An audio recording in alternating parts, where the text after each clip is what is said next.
Today we have the pleasure to meet Bala from mechanical department, mechanical engineering department, IIT Delhi. He is vice president of national team. He did his PhD from Stanford University and transcript from IIT.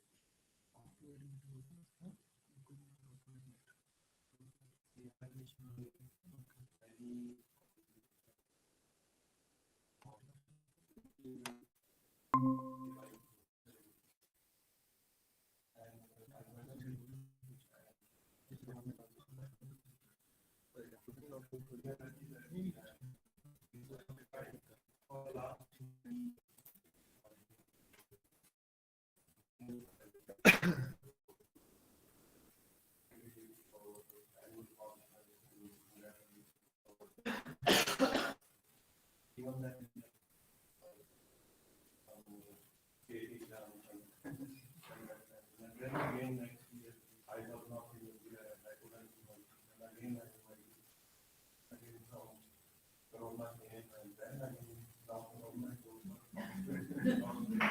and so please enjoy lecture and please lecture. I found so much interesting and so much for you to learn.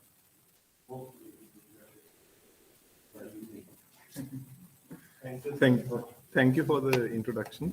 Let me just okay.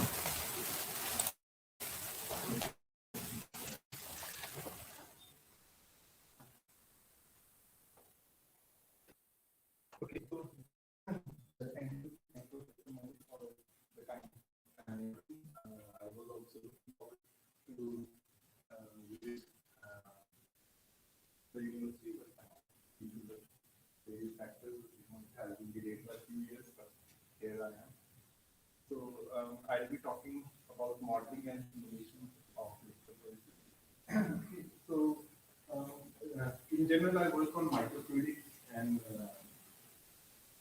electrophoresis and capillary electrophoresis, isotopic.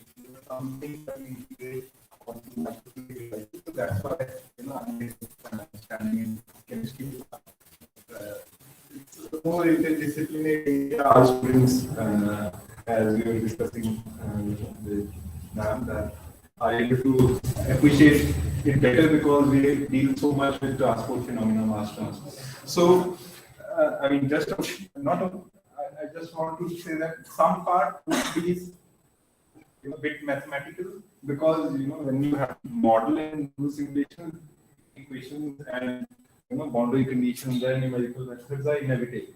But if you don't understand, it's perfectly fine, because then you can for running this condition, you just need to have some vague idea of what these equations are and what you need to set up. But to run the software and run the simulation, you don't really need to exactly know what equations are gone into it. But if you are curious, we spend more time on the equations. So please feel free to stop me if you don't understand, because do not hesitate to ask questions. Otherwise, I'll not know how much the audience is getting.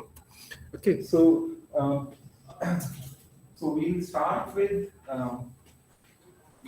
just some basic introduction or recap of electrophoretic techniques, some electrophoretic techniques, because I'm going to show you how to do simulations of these techniques and what it takes to make a simulator to simulate electrophoretic processes, and how to use those simulators in practice if you are in this business of doing electrophoresis. So the first technique, which is the simplest of all, is called capillary zone electrophoresis. So are you aware of capillary electrophoresis, the students? Are you aware? Okay. So capillary electrophoresis is that, okay, you take a capillary, okay, or a microchannel. You can interchangeably use microchannel or capillary, it doesn't make any difference. You fill it with an electrolyte. Okay, why do we need an electrolyte? We need an electrolyte to pass current through the capillary. Okay, and then what you do is that you inject some sample mixture which you want to study by separating its components. Okay, so let's say you have just two species, S1 and S2. Let's say it could be, let's say, calcium and magnesium ions. Okay, in a background electrolyte. Background electrolyte concentration will be much higher than the sample concentration. And the reason is that the electric field will be governed by the conductivity of the background electrolyte. So there will be uniform electric field throughout. So what we now do is that currently I have not turned on the voltage. So when we turn on the voltage, so what happens is that these ions, okay, they will migrate along the capillary due to the electric field. So what happens is, if you have an ion in a solution, you apply electric field, it will attain a terminal velocity. Okay, and that velocity per unit electric field is what we call as mobility. So a calcium ion, magnesium ion, sodium ion, or any bigger charged molecule, okay, will have different mobilities. So based on the difference in these electrophoretic mobilities, we can separate them, because the faster ion with higher mobility will speed up. The ion with lower magnitude of mobility will remain behind. Okay, but what you see is that not only that you have this migration, which I'll call electromigration, but you also have diffusion of the zones. Okay, because diffusion is something you cannot stop. Okay? Due to random thermal motion, the molecules are also going to diffuse. Okay, so this is what capillary zone electrophoresis is. Okay, so what happens is the concentrations will keep on decreasing due to diffusion, but the distance between these zones will keep on increasing, and later, if you put a detector over here, you will be able to detect these zones. This is zone electrophoresis. Okay, so we can do this in microchannels. So I work on microfluidics, so we do it on microchannels. You can do it in a capillary also. Okay, so essentially, I think this part has been covered earlier, that you have injection and separation steps. So I'll just to recap, here's a video of this process. So you see that I have two fluorescent analytes, okay, and then they are separating over time in a microfluidic device. Okay, so the width of the microchannel is about 50 micrometers. Okay, this is visualized under the epifluorescent microscope just to show the whole process. Okay, so this is what we understand by capillary zone electrophoresis. Okay, so you can use this process for various charge species. Okay, you can use it for for DNA, for example. So what you see in the final signal is an electrophoreograph where you have signal versus time, okay, from a detector which is placed somewhere downstream, and you see these peaks. Okay, so the whole goal of designing an electrophoretic experiment is that these peaks are as separated, okay, as possible from each other, because the more these peaks are separated, okay, we'll say that your process has higher resolution. You are able to detect one species from the other. Okay, and then the peak height dictates the sensitivity. Okay, if let's say due to diffusion the peak just disperses, then you will not be able to detect it. Okay, so that's capillary zone electrophoresis. Okay, so what you see is that this peak, okay, will peak intensity, or if you are measuring with fluorescence, okay, this peak fluorescence intensity will keep on decreasing as these ions migrate downstream. Okay, so another technique whose simulation I'll show is called field amplified sample stacking. You can plug this with capillary electrophoresis. Okay.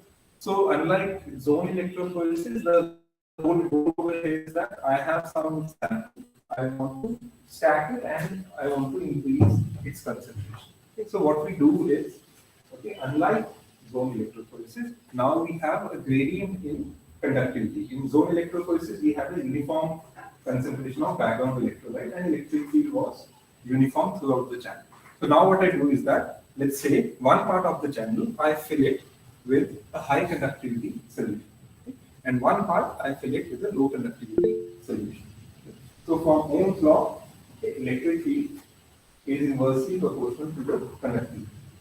Okay, essentially, these are two resistors in series. Okay, high conductivity part will have low resistance, low conductivity will have high resistance, and if you apply voltage, most of the voltage will drop across the low conductivity zone.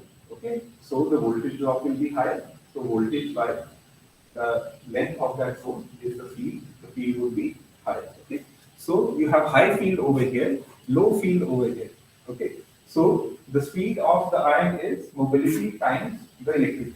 So imagine that you have some ions over here. Okay, okay, and let's say these are anions, negatively charged ions. So you have very high field over here and low field over here. These ions want to migrate to the left. Okay, but then it's just like the cars are on highway, and then the cars in front are moving slow. So what will happen? These ions will just stack. Okay, and the concentration will increase. Yeah, the mass will be conserved, but the more number of ions will be concentrated in a smaller zone. This is called sample stacking. Okay, so this is an experiment again we did in the. Sir, can you give me one? Yes, sir.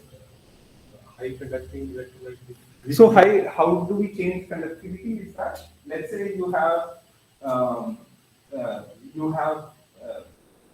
maybe let's say 100 millimolar of sodium chloride, or we want a buffer solution. So let's say sodium acetate solution with higher concentration, and let's say you want to have a conductivity gradient of 110. So you dilute the solution. So this is the same electrolyte with higher conductivity and higher concentration, and this is diluted.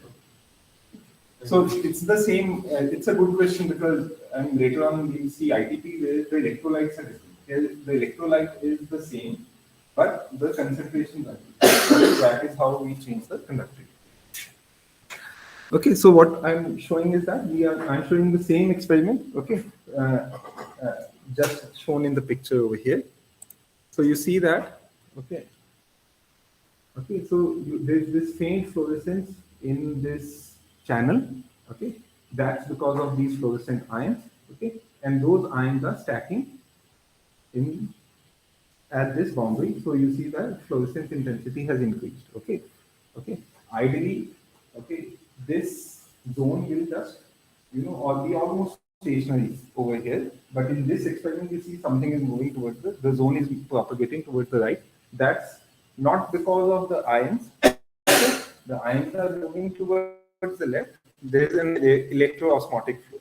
Okay, so in capillaries you have electroosmotic flow. The flow is towards that direction, which is driving the zone to the right. Okay, but otherwise, okay, these ions are moving towards the left.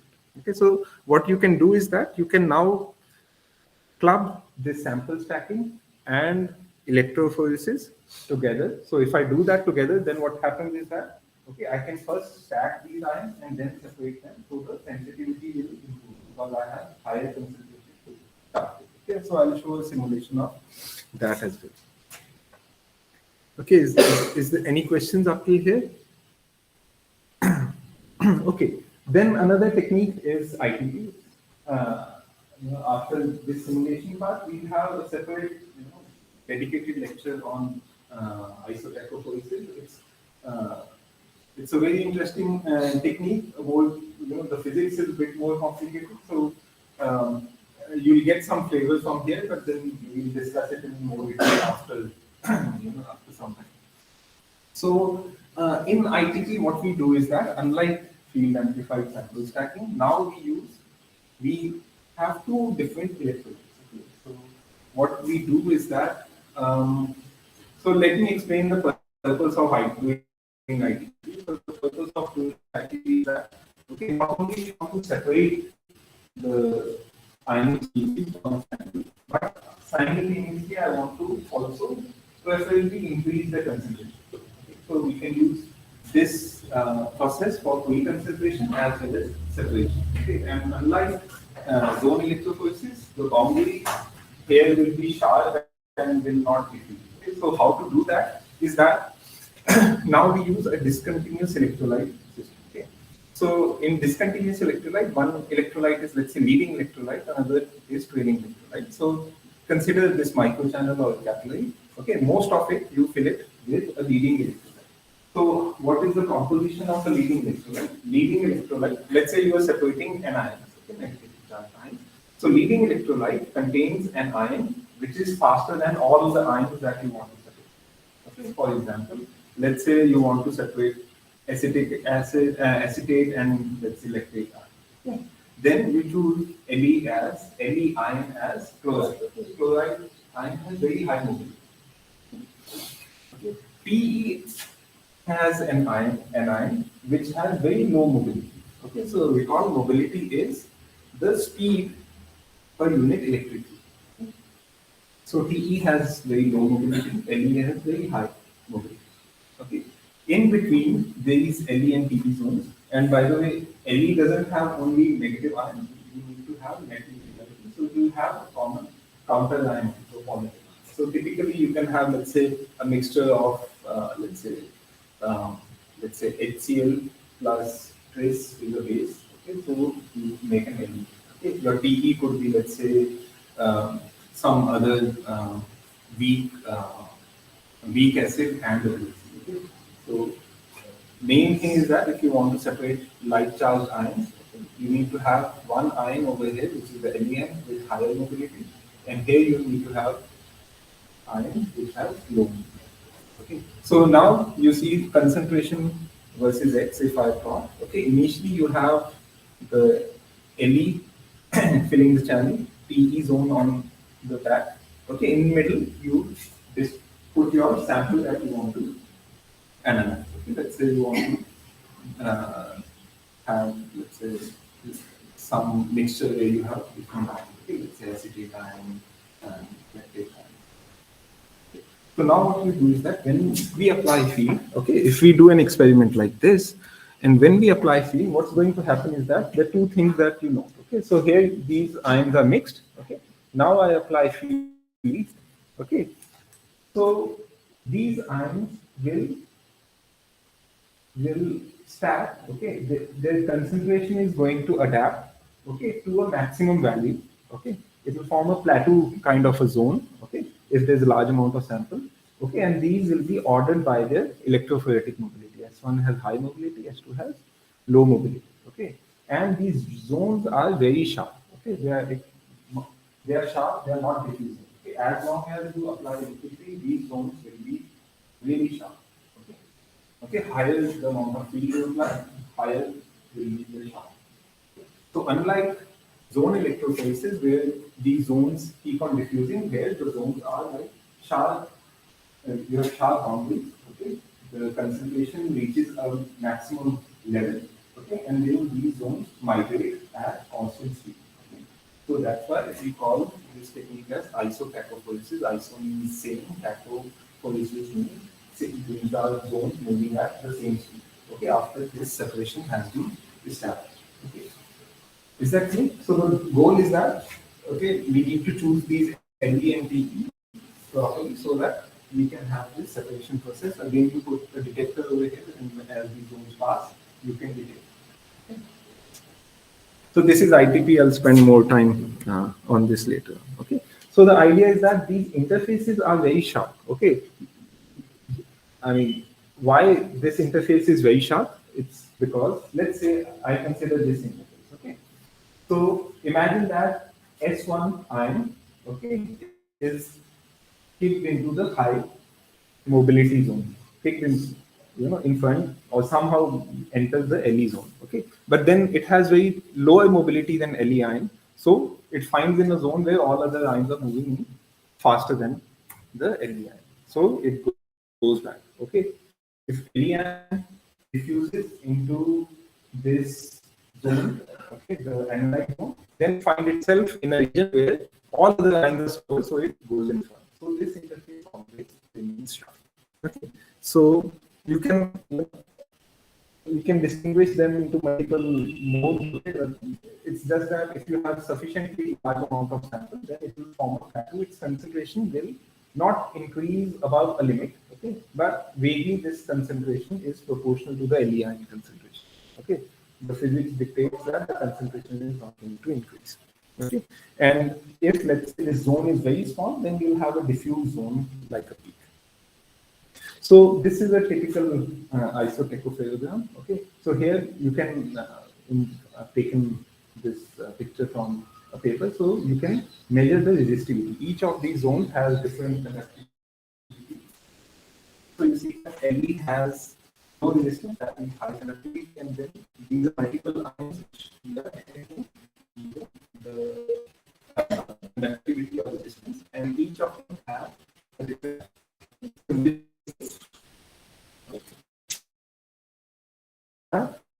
If we want to quantify the amount of sample that we have in mind, then this net of the zone tells how much amount of that particular line species you have in your.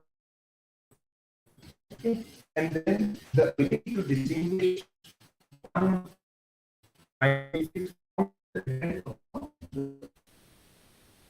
different in this category. Okay. This is the measuring resistance. Okay. So you see that ITP has very good sensitivity, okay, but low resolution. Zone has opposite. It has low sensitivity because the zones will diffuse, but will have a very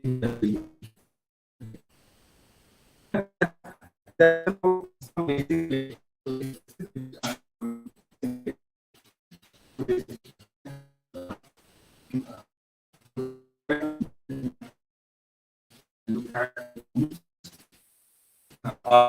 able to simulate. Okay, so now we can do an experiment. Why don't we need to simulate?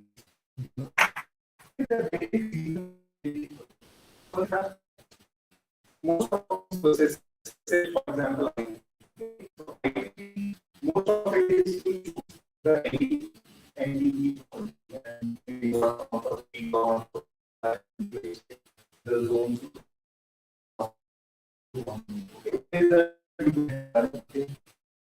And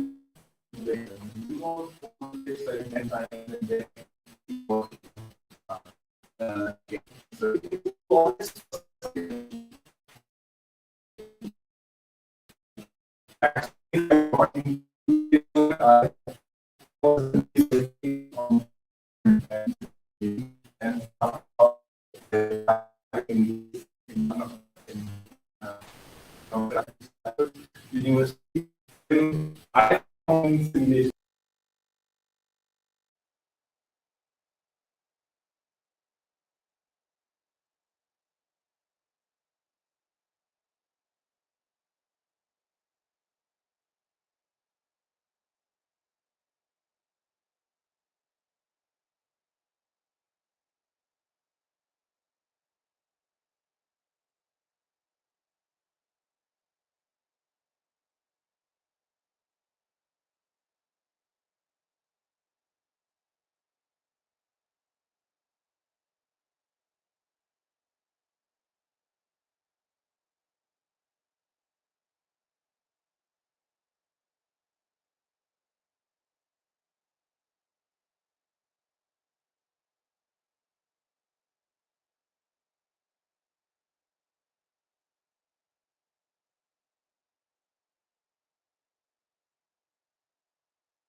Next lecture दूसरे complete. Next. Yeah, yeah, sure.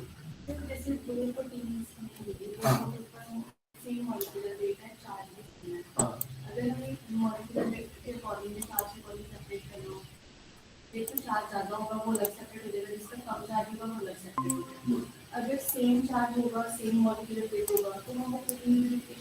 हाँ, so typically for protein we use you don't use IgP. You use if you want to do it. For protein purification you use something called isolation IDS like isolate. So IDS, what happens is that protein will distinguish based on their isoelectric function. Okay, so in isoelectric protein, physics is somewhat similar to ICT, but you put these carrier envelopes and we get the linear pH value. But we can do it as a starting to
they make it. So before I tell me like transport phenomena is really lot. So for this audience, so I'll just quickly go over it. Okay, go over these equations. Okay, these are look more detailed than this. So, but we have to do it because to set up a thing, you need to know what conditions you have to give. Or you miss out that okay, a lot of the boundary conditions. So I will not spend much time. So basically, what we need to do is that to do simulations of electrophoresis, we need to follow certain conventions which govern the transport of these ions. So now, what kind of physical law that we have to apply is very straightforward. Is mass conservation. Okay, because you remember in those electrophoresis, you start with a very narrow band, and if you but in this process, what happens is that you have various ways which this sample will be transferred. It can be transferred out of the mobility and the electromagnetic. So the charge when the electricity ions, so these ions move. That's electromagnetic. Another thing that is contributing to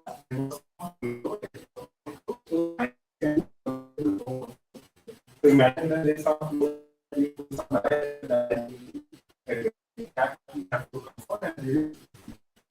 so what we do is that we take uh, modeling phenomena. You consider like a what we call as a control volume or volume. Okay. A very fine volume where because some mass is intervened, some mass is which we call as the mass.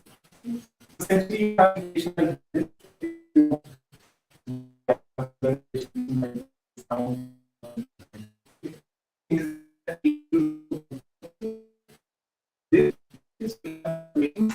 any species of this. So imagine that you have this is a system of fully ironized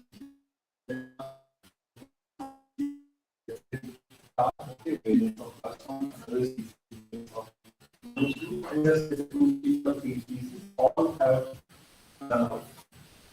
the more of pH. So to be so what we have is that this term corresponds to what is the rate at which mass is accumulating.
Or these equations are coupled from because of this electric field. Okay. Why? Because electric field depends upon the conductivity, and conductivity depends upon the concentration of energy. Okay. So motion of every ion depends upon concentration of the other ion. Because electric field depends upon conductivity, and the electromigration velocity depends upon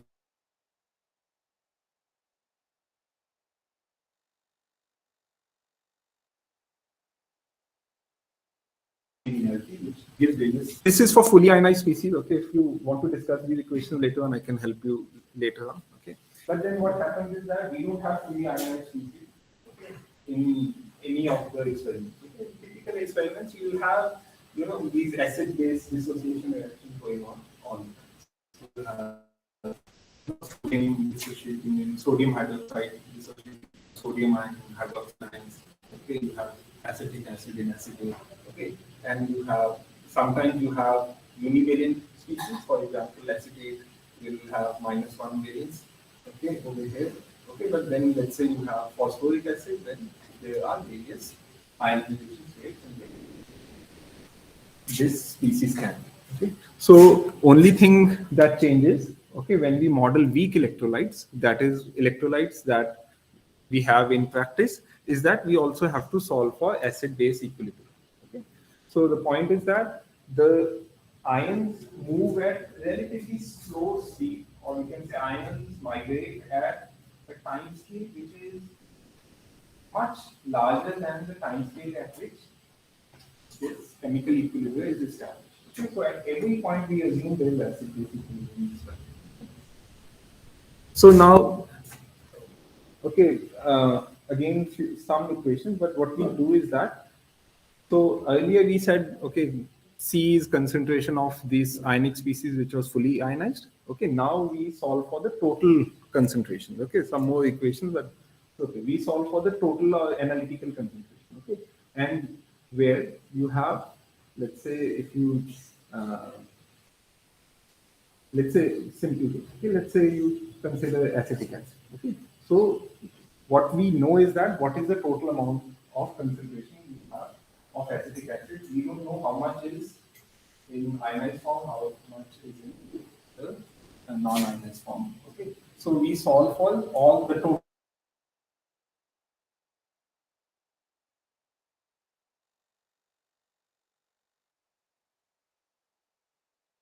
concentration and what fraction is acid base dissociation. Disconnect हो गया sir इथे अपन disconnect कर देंगे या ऐसे phone पे चलाना नहीं ਹੁਣ ਕੀ ਕਰਨਾ डिस्कनेक्ट कर देंगे हाँ फोन पे चलाना ਉੱਥੋਂ ਚਲਾ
like we have equation for concentration and equation for electricity, we have to solve.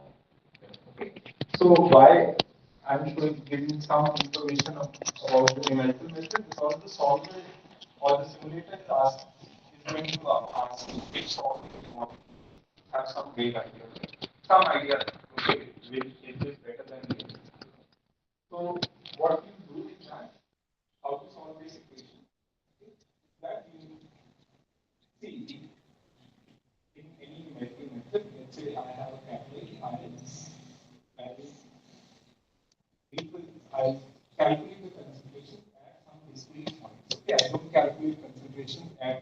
points on computer. Computer will calculate at some discrete location, which we call as the grid. Okay. So concentrations are known as these discrete points on the grid.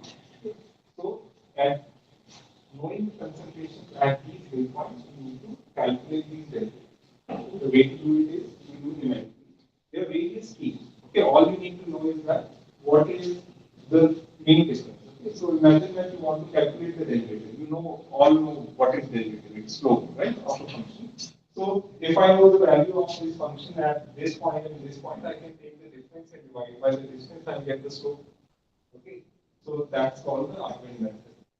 Another way is that I can calculate the slope by taking difference between this point and dividing by this whole distance. Okay, that's another method. So there are various ways of calculating slope. Okay, knowing these concentrations at various points. Okay. The only difference comes is that okay, some formulas are better, some than the other, okay, which is measured by the order of activity.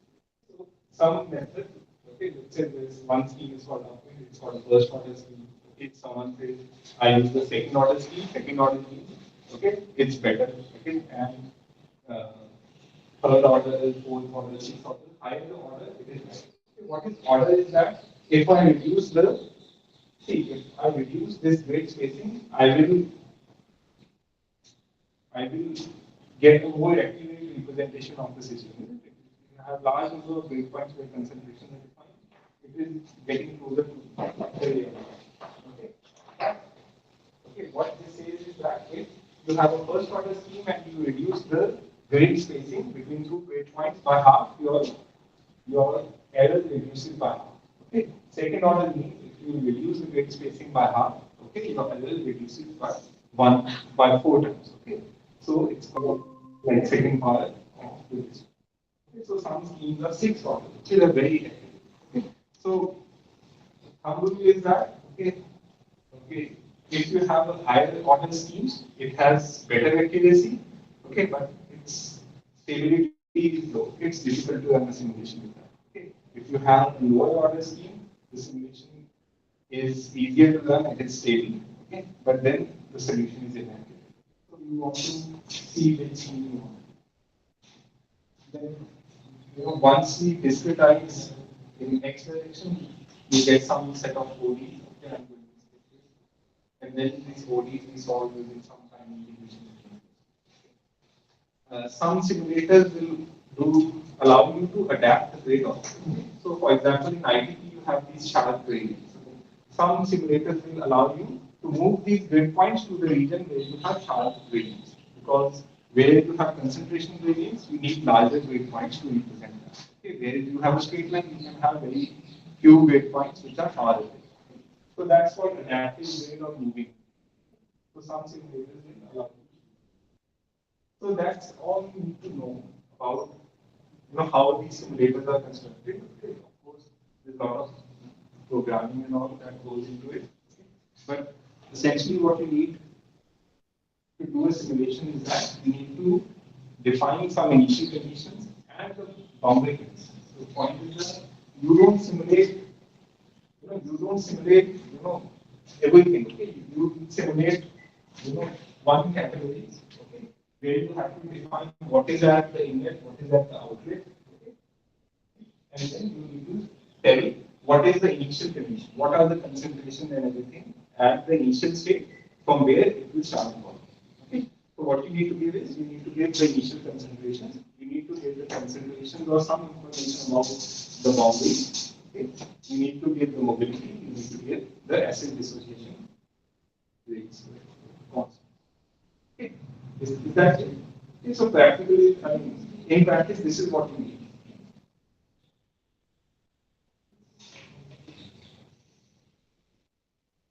Okay. So now we can see how to simulate. So fortunately for electrophoresis community, there are a lot of simulators that are available for free. Okay, and that's the good part because you can use it. Okay, there are some commercial software also which like console and all which allow you to do the simulation, but they are not as good as this. So, as good as any of these. So you can use the software for it. So I'll talk about phone software. If I have time, I can show you all of them and how to use all of them. So, these are softwares which solve the same equation. Okay, essentially, if you run one simulator and you run another simulator and you do the simulation properly and in initial conditions and all these parameters are the same, they are going to give you the same. Okay. The only difference that you might see is that some of the simulators are better suited for a particular process. And then some have better accuracy and better speed. Accuracy means if you have lesser number of breakpoints, still it gives you a good answer. So it really depends upon your personal choice also which you want to use. So there are four simulators that I will discuss. One is called Samaguru. It's integrated, so in Simon 6. This is developed by a group of Professor at Charles University. All of them are free. Okay. Then this is one software that I worked on while I did my PhD for Espresso. Stanford University. Okay. Uh, Compared with Simon, so Simon's code is not visible. Okay. This is not only free, but you can also see the code. Okay. So if you want to make write your own code or you want to modify it, okay, or incorporate something, you can modify it. Okay. Then uh, there is another tool, okay, called Captive. This is primarily meant for IT. Okay, although it can, I know that because I have developed these three of them. Okay, or I have been part of them, so I know which one can do what. Okay, Captive can ideally can simulate everything, but the interface is primarily suited for IT. Okay, so good part thing about this cache is that it is web based. So you can, if you have a browser or you have a mobile phone, you can open it right away. You can do the simulation on your phone also on your laptop. Preferably on laptop. So all you have to do is search cafes, let's say CAFES, Stanford, you will get this. Okay. Another one is that which I am now working on is called Spice. Okay. This is not, I would say, for a bit more advanced users. Okay, the code is available, full code is available online, but it doesn't have a graphical interface. Okay, but then once you start doing simulation, you kind of feel that you are limited by the graphical interface and the kind of initial conditions and boundary conditions. Okay, here you can give any condition you want and you can see. Okay, so I'll show you all of them. Okay, how to do. So let's look at some differences between them. But as I said, if you are able to perform a stable simulation in any of them, they will match with each other. Okay, so if you want to see, whether we can validate them with experiments, okay, just validate one of the solvers with the experiments. It's enough because all the simulators are going to give you similar answers. Okay, maybe one simulator takes more time, some simulator has another. That's the only difference. Because the equations are the same, the initial condition boundary conditions are the same, so answer has to be provided the person who has coded has done a good job. I have helped in coding three of them, so hopefully I make it. Okay, so we can just compare and then I will start showing you how to perform. So, um, so finals, so package and five, I'm comparing various features. So main thing about doing the simulation is spatial discretization. So Simul uses most of the simulation typically second order finite differences. Second order methods are good enough. But then Espresso that we made at Stanford has various options. Okay, sometimes you want to use a lower order method or even a higher order method or some stage method. So there are various choices you can choose from. Okay, Cafes is very much like Espresso with one scheme called slip scheme. It is first order and second order, it switches in between for stability. Okay, spice that we have now been working, okay, on it has the highest possible accuracy.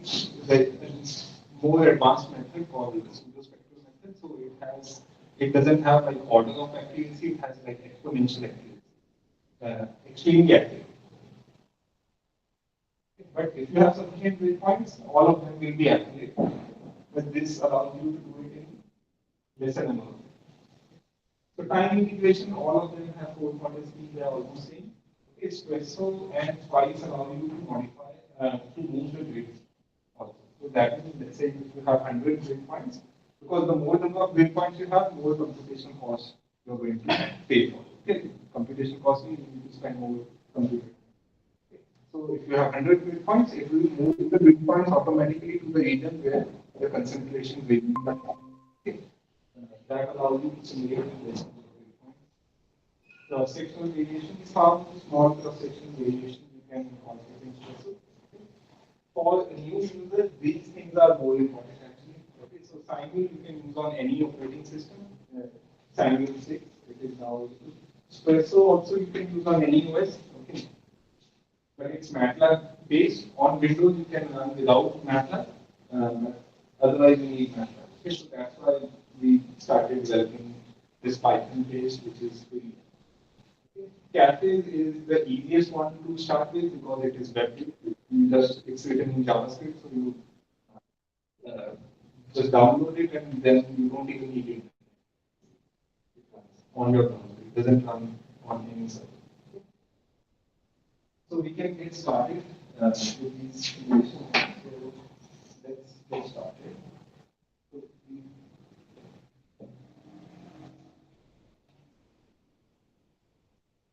Okay, so let's start with the easiest thing first.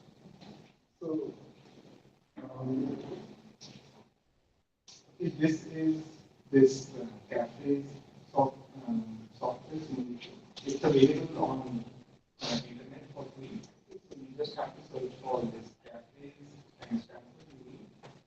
It will take some while to load for this to load, but this page will load. If you have a laptop and you want to try, you can try it. First time opening it might take time because it doesn't run on the server, it runs on your computer. So it runs in the browser. It has been coded in.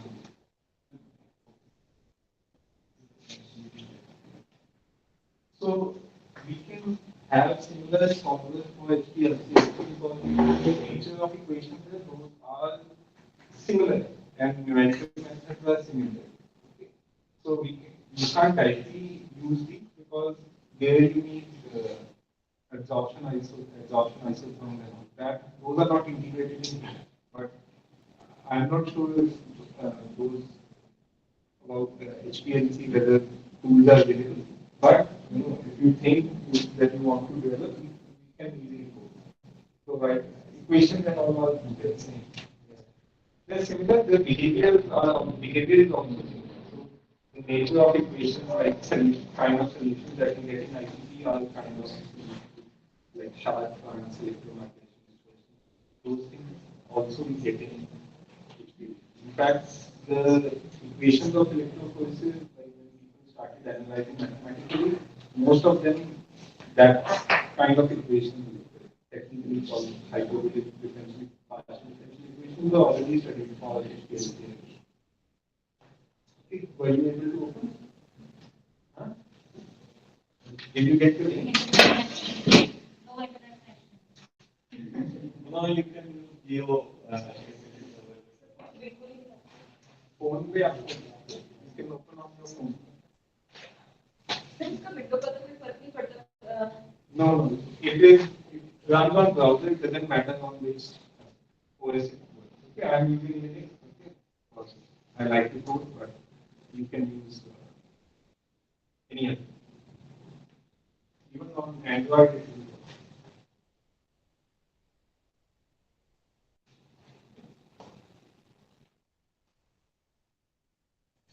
Okay, first time to load, it might take a little bit of time, but then it will be.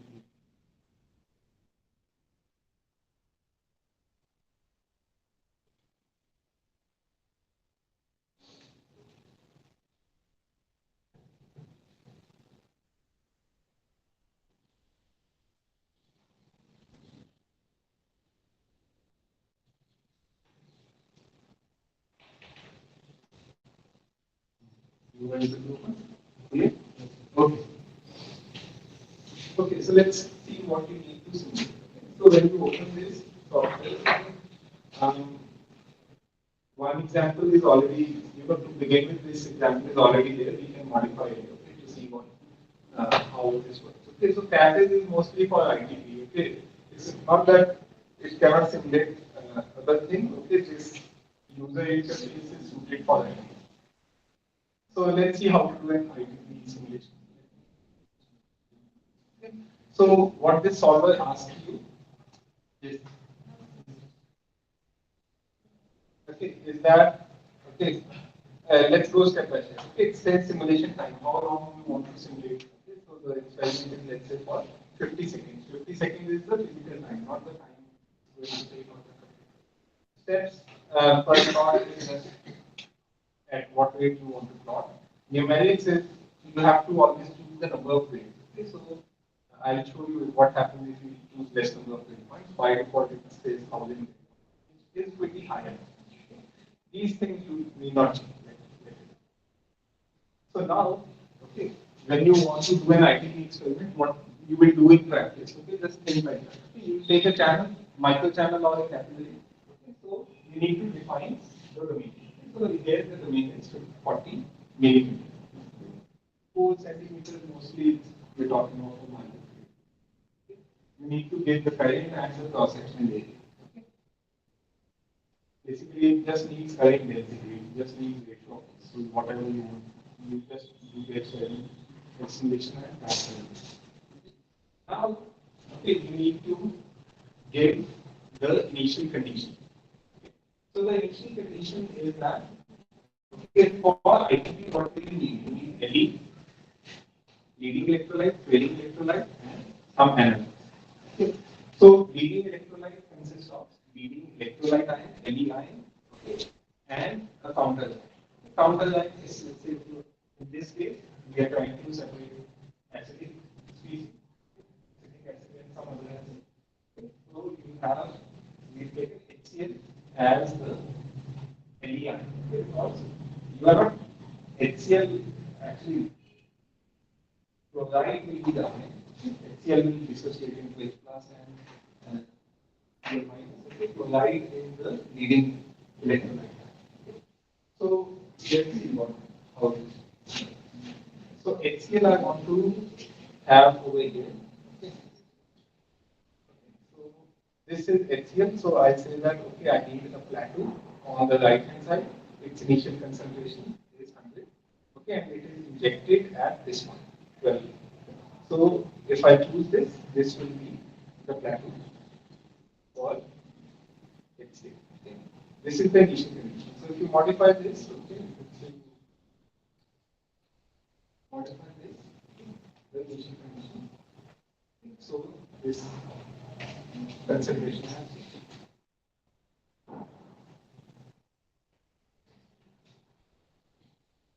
So in this experiment, we are using a species called heaps. Okay, heaps in the buffer.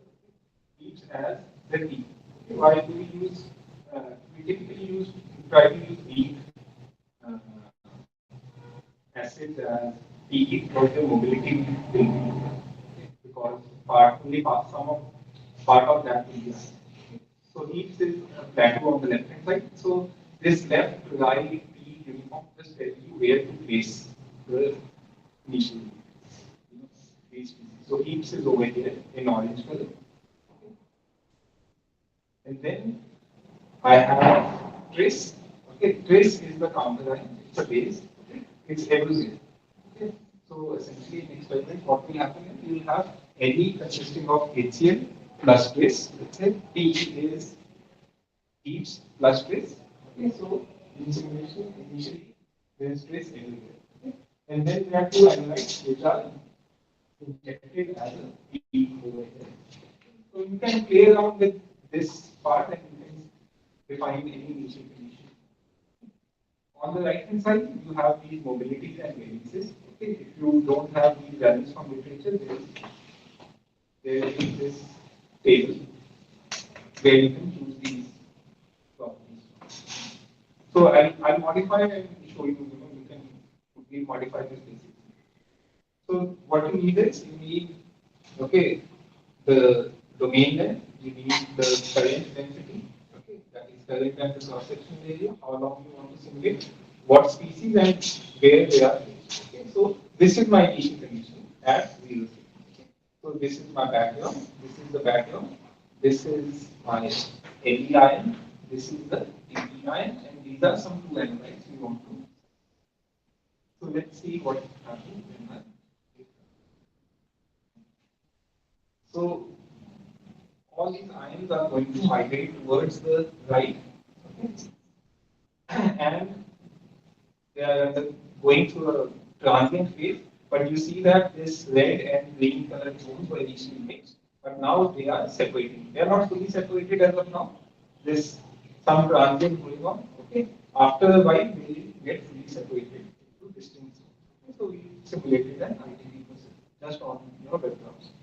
Okay, so what you see is any concentration does not change. Okay, TE concentration will slightly change, will also adapt, and these concentrations will give a plateau values. And now these two analytes are separated into distinct zones. Okay, so this is your ITP process. Okay, benefit is that you can see how long it takes to separate because what you saw is that you didn't immediately get these separated zones. It took some time. Okay, so if your channel length was small, you would not have got this separation. So simulation tells you how long it will take you to get this separation. You can also get an estimate of what this pH and electric field will be. So pH, this brown color figure shows the pH, and then this pink color shows the local. So straightforward. Okay. Now let's do something else. Okay, we just try to see whether it allows me to reverse the field. Okay. So if I reverse the direction of current, then what will happen? Okay. See now current is in was so we have negatively charged species, so we are applying field in this direction so that ions okay, against the electricity. Now I have applied field in this direction. Okay, that means ions are going to move towards the left hand side. Anions are going to move towards the left hand side. But now we will have a case where okay, the zone behind has ions which are faster than the zone in front. Okay, so we will not get IDP. We uh, not get IDP, we just see some dispersion of these. So if I reverse the field, okay, what you see is that this Fe ion, okay, chloride ion is overspeeding the slower ion. So you disrupt everything and you don't get any meaningful answer. So you can also add your species from here. So let's say, so I have lactic acid, okay, and I have E.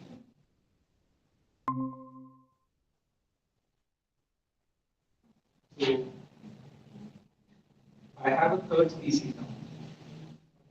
So now I have a third species injected, so we can now see how the separation happens.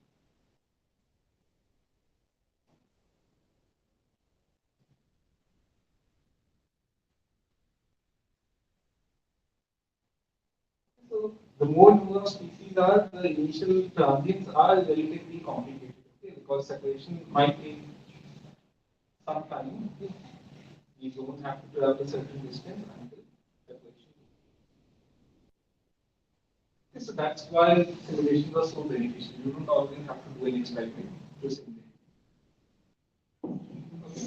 So adding analytes, removing analytes is fairly straightforward. This is but this is only for I mean these initial conditions are just suitable mostly uh, for ITPs, just with this graphical interface. Okay. So if you want to do ITP, I think this is the first thing you can try.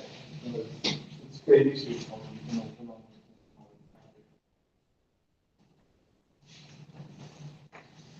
another benefit of this is that okay, you don't have to worry about your uh, simulations showing you some oscillations are It gives a rough answer. The numerics are such that it gives you always a stable answer. You get some answer, it might not be accurate. If you keep on increasing the weight points, it will become accurate. So the numerical scheme implemented here is for let's say, person who is just starting.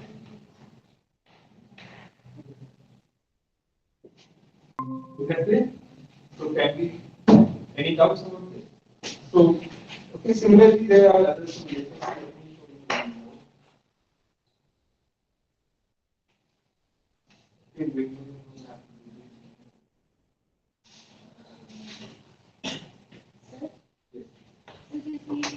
इसमें chemicals वगैरह डालते हैं इसमें Yeah. इसे simulate करेगा अगर हम biological sample से करना हो तो हम Yeah. So if you okay, so here there is a database that gives you the mobility numbers. Okay. So if you don't, if you have some new species, for example DNA.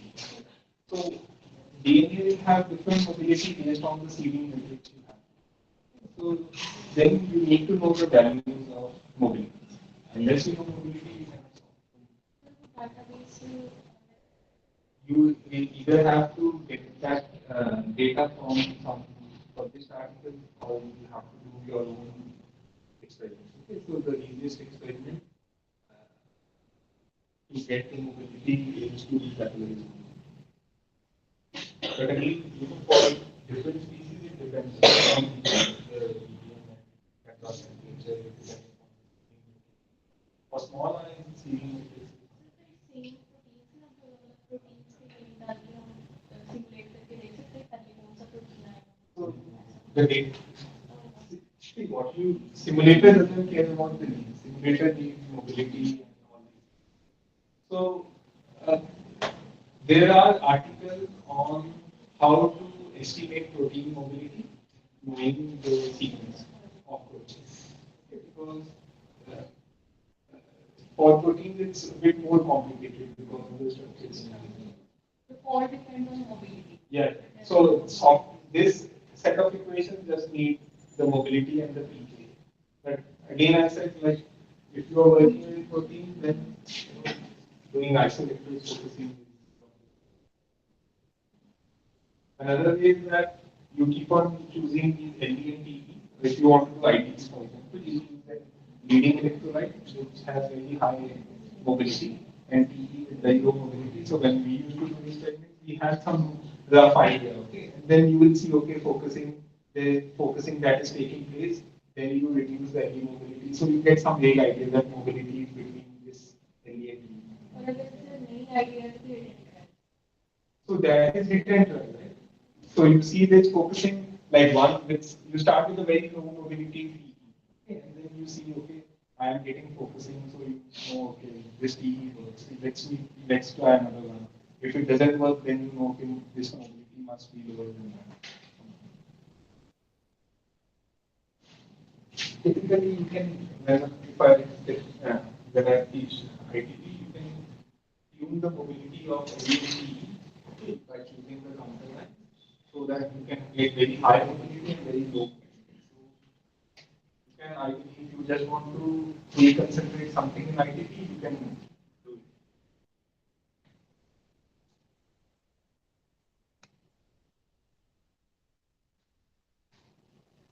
Okay, so another software is Simulink. Okay, it's again there are various. It's available for various platforms. Okay, so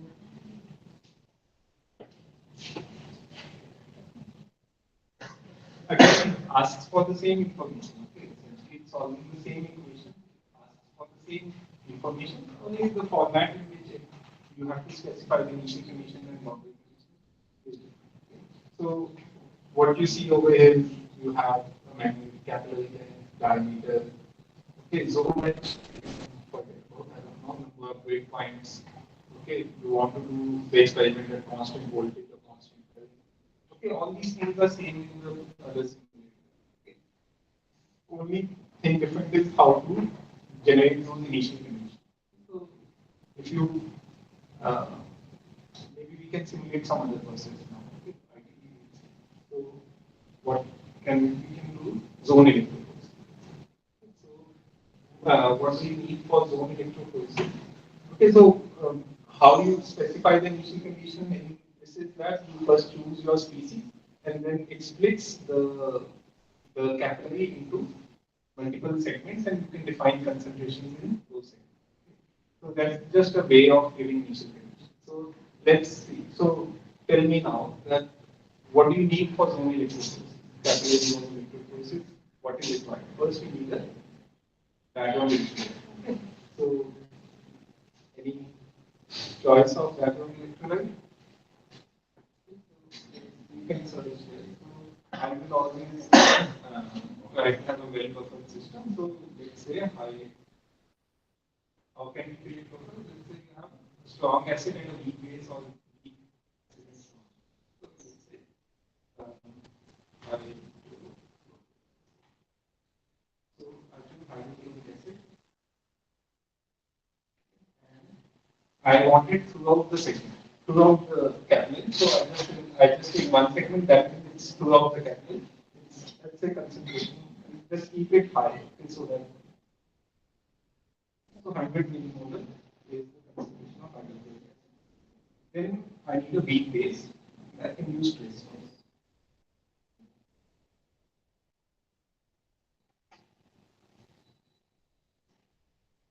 I also need it everywhere in the capillary.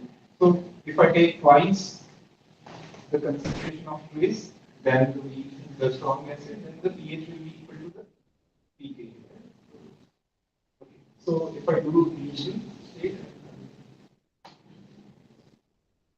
so what I have is I have HCl everywhere, I have trace everywhere. Now let's add two species. So what species should we add? Again, acetic acid.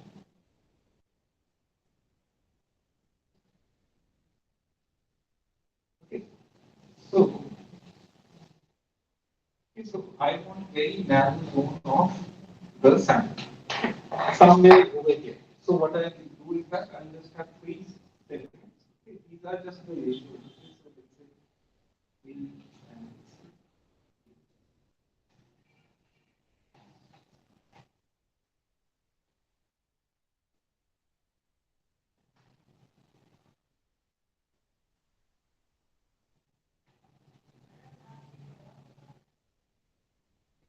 I split the capillary into 12 segments. Okay, okay. Three segments over here. Okay, I have zero concentration. Then I have 10 molar concentration, and the remaining part has zero. So let's see how it looks. Okay, so I have got a zone like this. It looks a bit broad, so we can just let's have this.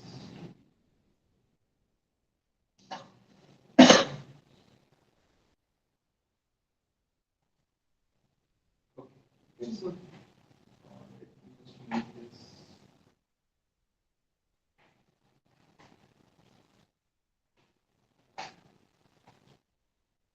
Okay, good enough. So this is my zone of acetic acid. Okay, this is HCl. This is this. Okay, let's add another species. So let's just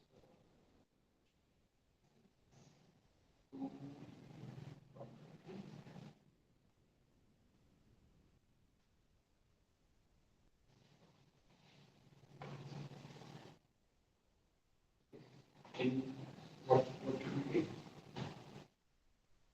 Any other species?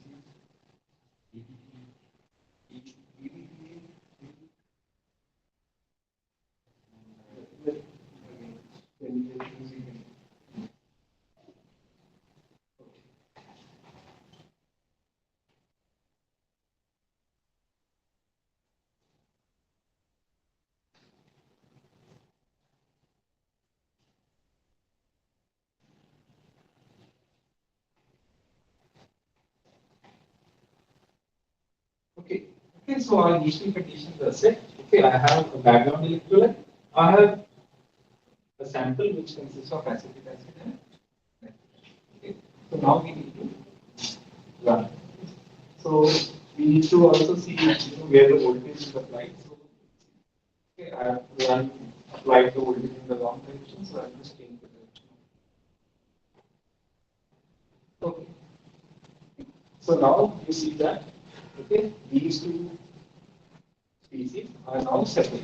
Okay, if you wait for sufficiently long time, okay, these zones will be separate. Okay. In this particular case, the concentration is slightly high. Okay, so you see this electromigration dispersion, but you know, if the concentration is low, okay, then you will not see this kind of dispersion. So you see that you have two peaks over here. Okay, so unlike ITP, okay, here the concentration is always going to go down. It can never increase. Okay, but the zones are separate.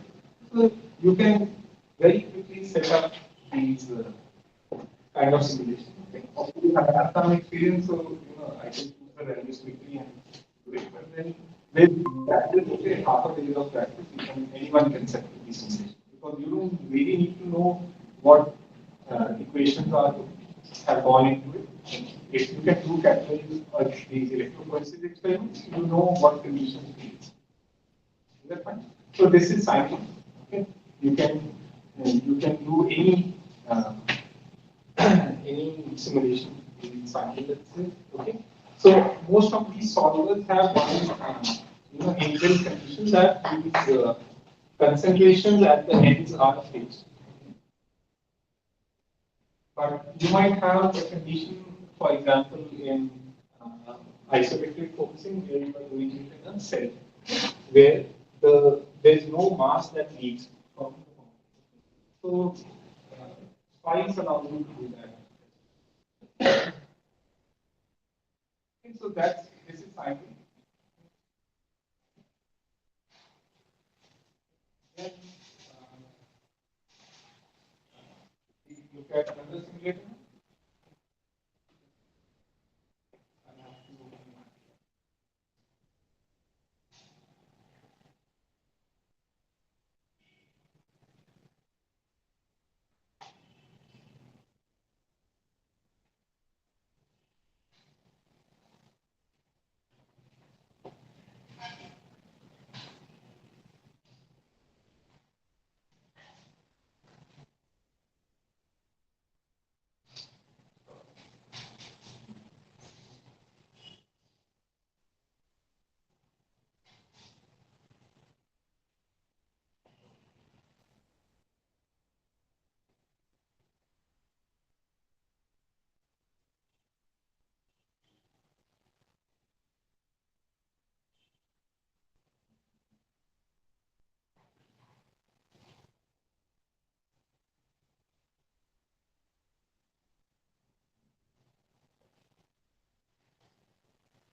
kind of drawback of spreadsheet or any MATLAB.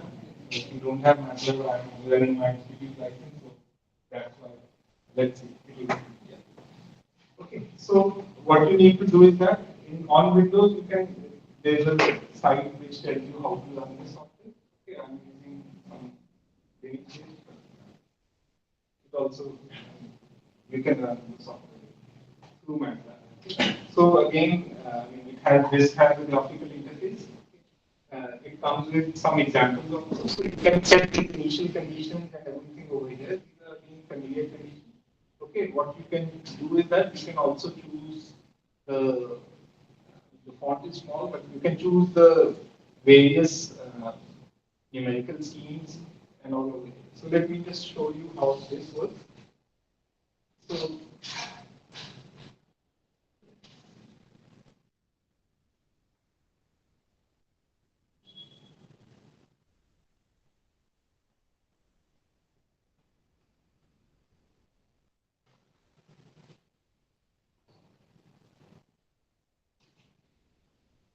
So I'm just again doing an ITP simulation. So again, you have concentration, LEP, everything, and the species, mobilities, and pKs are given on the bottom. Okay, this software allows you to save the input file, so you don't have to create the files again and again. So you can do the simulations on this graphical interface. So pretty much it looks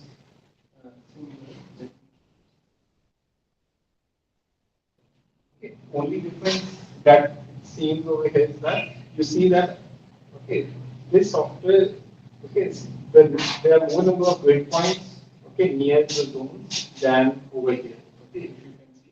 So it does the simulation very fast. Okay, compared with Simul, this Simul new version of Simul is also quick, but this is super quick. So you see that within a matter of minutes, 30 seconds, you can simulate a very complicated ITP process. Okay, this is ITP where you have these four zones, four analyzed. Okay. So the same information goes. You need to tell the considerations, the initial distributions, the mobility, PKA, okay, and you have to choose some settings for numerics. And then you can also then look at the pH variation, how the mobilities are varying in space. So this is what I was saying. So if you look at here, okay, so you see that here the grids are very spaced apart. Okay. But here you have more number of grid points because you need more grid points to resolve these sharp interfaces. Okay. So higher field you apply, the sharper will be the interface, so the simulation becomes difficult. But this espresso will adapt the grid for you. So in case you're doing ITG simulation, my suggestion would be to start with captives because it is easiest and it will always work. Okay, once you have some idea of that, you can do it.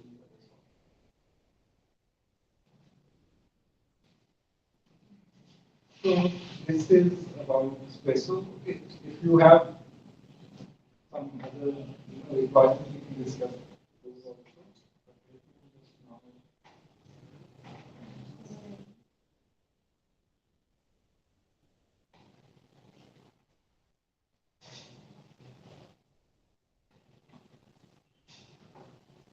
Okay, so Spice, then I can show you Spice. Okay, Spice is really fast. Okay, but then you need to know some programming. These days, a lot of students know Python, so you can easily do it. So what you do is that typically you need to set up the problem. Even in Espresso you can do it, but you set up the problem by giving data like this. Okay, this is some initial file. Okay, you can modify this file to add species. So you get species like this. You get the number of breakpoints, time, and all of these. Okay, and then you can directly run. You don't have to run the graphical. So those who are into simulations, okay, will eventually find this more preferable because what I can do is that I can give any initial condition compared with what the graphical interface is giving. Okay. So these days, there's some project where we are doing thousands of simulations in an automated way, so we don't have to choose those things on the software. We just program it and then it automatically runs. So it's still, I mean, it's not user friendly, but if you start liking simulations, then you can use it. But slight learning curve is slightly steep, but then uh, we try to make the graphical interface for themselves. Okay, so let's see how it works. So let's run a simulation of, uh, let's say, capitalism. So almost the same simulation that we had in Simon. Okay, but here it runs pretty quick. So these two zones are not checked. So the difference is only in the numerical method. But if you get a correct answer, it should match any zone. So this is how you have to run. You need to define an input file, okay, in the format that is given. So you can also run that same ITP problem here.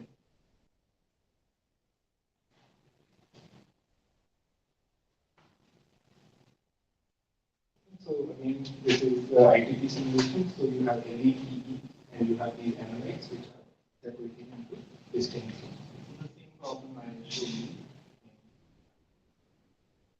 on cafes or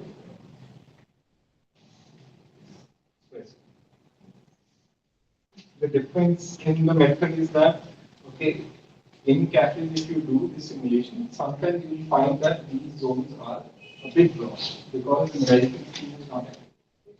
This one is very sharp. Okay, it is as good as as predicted by the equation. There is some in other software there is some numerical artifact. But here there is no artifact. So you can complete simulation in a very small amount of time. Only you need to know how to use it.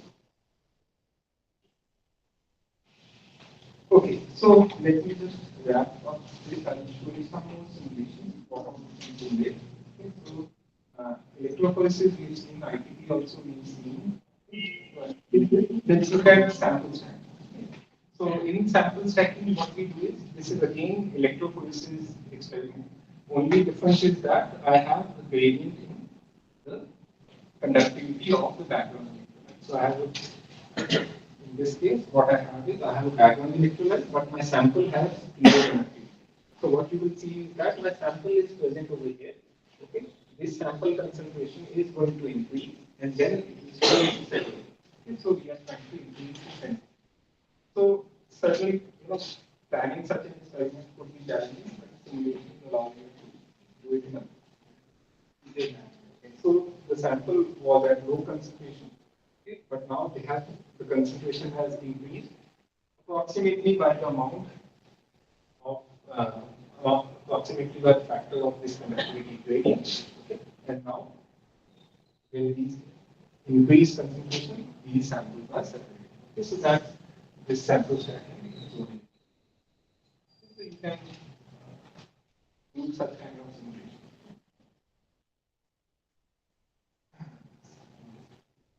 Then, as I said, all the simulators will, if you are able to run the simulation, will give you, roughly similar answers. Okay, so I'm doing experimental validation that we did for espresso. So, okay, so this was an ITP experiment. So, ITP experiment where there are two species that were focusing between, there was a plateau zone for between two flourishing species. So, see, this is the experiment and this is the simulation. So, they really match, okay, provided the mobilities and details are correct. Okay, if they are not, then you will see differences. So if I have time in the next part of the lecture, I will show you very complicated isospectrophoresis experiment, and which I did long time back, but they are all designed on simulation. Okay? There's no way one can think of these things by trial and error. It was just fully simulated, okay, and then some minor tweaks we did, and then those experiments actually worked. So I will talk about that maybe after.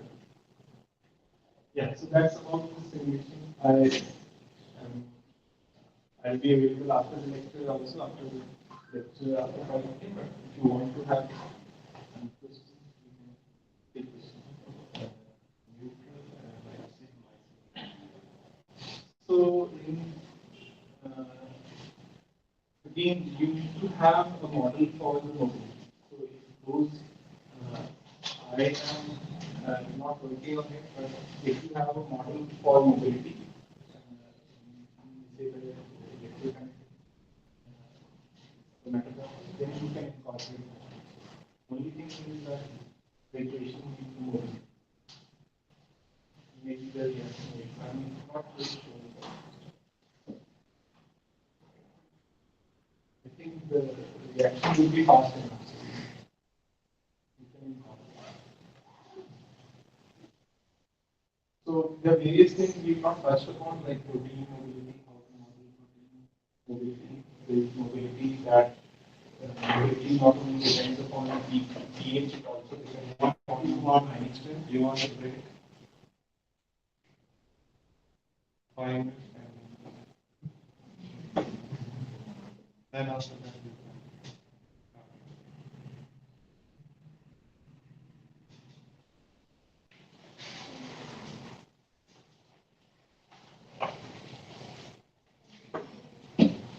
3 hours before we start. 3 hours before we start. Yeah, 3 hours around.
Tasmania is as large as the Netherlands, Belgium, and Luxembourg together. That reference doesn't really bring you in. Yeah.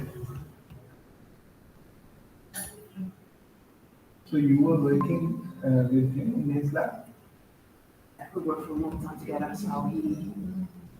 I went to Tasmania in 2003, and he returned from his postdoc with James Lawrence in 2004. Okay. And I've stayed in Tasmania until 2015, 16, and when I was working together. So like moving from Netherlands to Australia is a huge distance. That's useless. It's,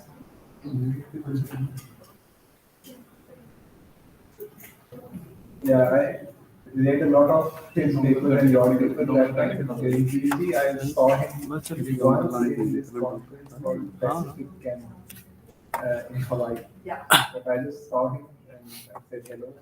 I was just a student at that time. Yeah. He's nice. Yeah. He's very friendly. Likes your stuff. Lots of conversation about your papers with other students. Yeah, unfortunately, we don't have students who want to do this work because Indian academic system is fairly rigid, right? Because my PhD students have very tough time getting jobs in India because when they go for interviews in the engineering department, they say, "Oh, this is not engineering." Yeah. Yeah. It's too chemistry. Yeah. So they want like very traditional, old school engineering, design and all those things. So students also do not want to work on this. But I have some students they've gone for postdocs now. Still, student preference is not anything which is not accepted in other places. Not that concerned. Our struggle is more getting the funding to run the projects. Okay. Yes, our peer reviews don't understand the reasons really well. And they just then say it's not a chromatography application. It's like, no, it's not. How do you go? It looks like we'll be getting some funding where we'll be trying to do some stacking again from continuous sampling. So getting continuous sampling interface. Okay. And then get rid of the salt for brackish water in our application. That we want to do monitoring in estuaries where you have an increasing source Yeah. grade and sun. Will you do like 2D electrophoresis? Continuous? No, probably discrete samples that start off with larger samples and get solved that way Okay. and concentrate the analytes. And you have some like hardware and We do have the hardware, so it's getting the separation chemistry, well, part of the project is getting the separation chemistry right. Part of it will be getting a fluorophore that again helps in sensitivity. okay. That's organic chemistry will do that. In India, and I don't know how much like environmental monitoring and all is not a at least in IT is not a big thing. Well, you probably don't have a problem with your detection limit, because all the contaminants will be at such high level. Yeah, you people need don't get sensitivity. People don't think it is a problem. Probably will change. I think it is. Change is slow, but I think once change starts setting in, I find it funny to watch the differences between Europe and Australia. So Europe is probably about 5 years ahead. So I can hear from my Dutch family and friends, I can hear what's going on. Oh, it's not a discussion here. And a couple of years later, the discussion comes up in Australia. So it is going kind of away from the world. Yeah, so we are using similar principles, but for lithium-ion batteries, because that like automotive industry is a big thing. Yes. And so a lot of industry has approached us. But we do like thermal modeling and electrochemical modeling also. So a lot of electric vehicle funding. That's good because we don't want to get funds from the government. In government funds, there's so much restriction. You should buy from here and for industry, they just get money and do something. They want to get out of the Yeah. Start. Please wait for more. You can start. Connected? Yes. लोड़ी की वजह से problem हो नहीं तो mostly students problem is of students. I just deliver what I have to. Yeah. At IIT, I don't even care. If there's one student, I start. Because like I typically like for many years teach like 8 a.m. class. Very few people show up at 8 a.m. and people just walk in and I don't care. My job is to speak. I get paid for that. Okay. That's also it. Once you starting late, they start coming later as well. Yeah. So it's their loss, not my So loss. it's their loss. Yes. Yeah. Right then.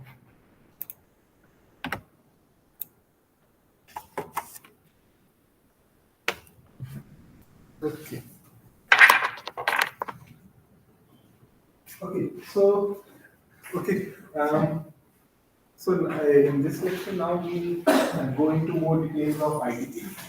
So to see how to do ITP experiment in practice. Okay, we've seen some theory, some rough idea you have what ITP is all about. Okay.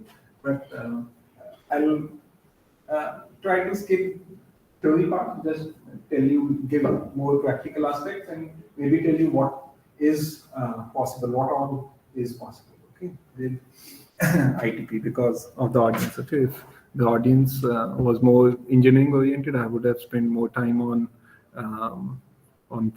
theory and mathematics, but perfectly fine.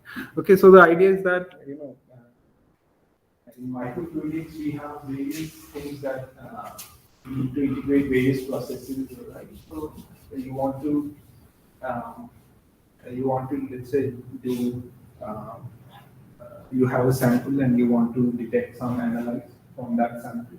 So you will need processes where you want to selectively extract some analytes. Okay, you want to detect them if the concentration is present in if the analyte is present in trace amounts, then you need to concentrate and concentrate, increase the concentration, and then you want to detect. Okay, so there are various ways I've discussed in the previous lecture as well to do it, which can be integrated in on a microfluidic platform. But I'll talk of ITP. Okay, but I'll just give more basics of what happens in a microchannel. I'm sure it has been covered as part of other lectures in this course, but still, nothing wrong with just doing a quick recap. So imagine that you have a capillary, okay, or a glass microchannel. Let's say glass. Okay, so glass surface in contact with water will acquire negative charge because of cyanol groups, which will donate a proton, and you'll have surface bound charges, which will be negative charges. Okay, so now imagine that you have some salt solution of some electrolyte. Okay. So you have more negative charges on the surface which are immobile. Then what will happen is that positive ions from the electrolyte will be attracted near the ball. Okay. So there will be a diffuse layer near the negatively charged walls where you have more number of positive ions than the negative ions. So they will net positive charge near the walls. Okay, this happens if you take a glass capillary or any in this glass you put an electrolyte. This will happen. Okay, we don't see that effect on macroscopic scale because the volume forces dominate, surface forces do not dominate. But as we keep on shrinking down the system, the surface forces start dominating. So this double layer, this is called electric double layer, it becomes more important. Okay.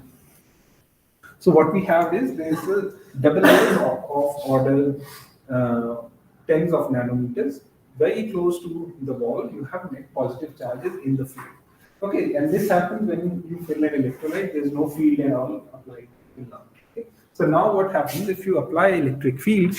Okay, by applying voltage difference.